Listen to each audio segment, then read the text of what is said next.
Hello, my name's Goonrey. I'm a partner at Landner & Rogers in the Workplace Relations and Safety Group. With me today I have Linsey Simpson, the Head of HR at Thomson Reuters.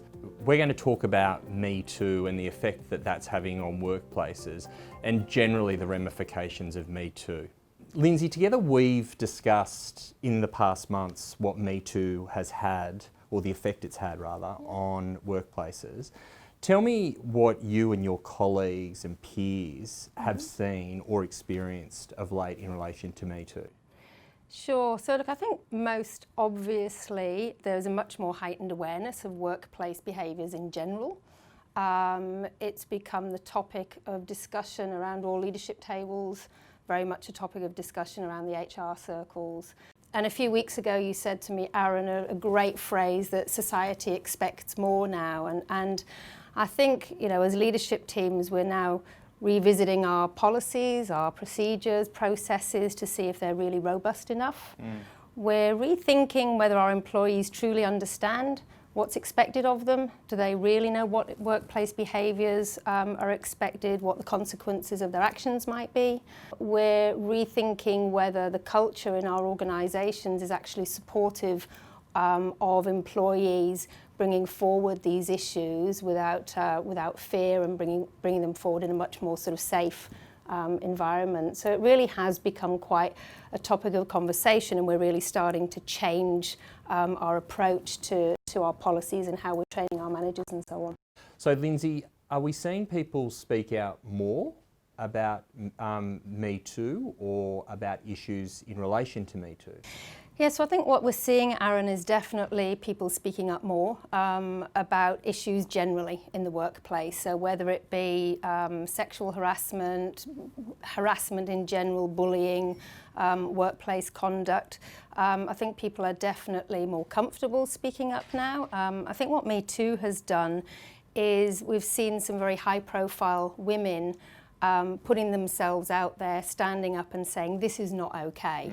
And it's pretty courageous and quite bold, and I think that we're starting to see that in the workplace as well. People are saying, actually we can do that too, we can speak up and we can say this is not okay. And they're not doing it necessarily in a formal sense either, they're doing it for themselves, not through a process or procedure?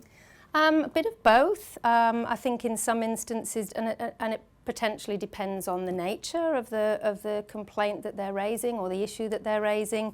We're seeing some people come to HR. We're seeing some people use more formal ethics hotlines that organisations have in place, as do we. And then we're also seeing people raise matters to their line manager as well. So I think we're seeing in multiple different ways, which in a way is quite encouraging, because we do want people to use whichever channel they feel comfortable with.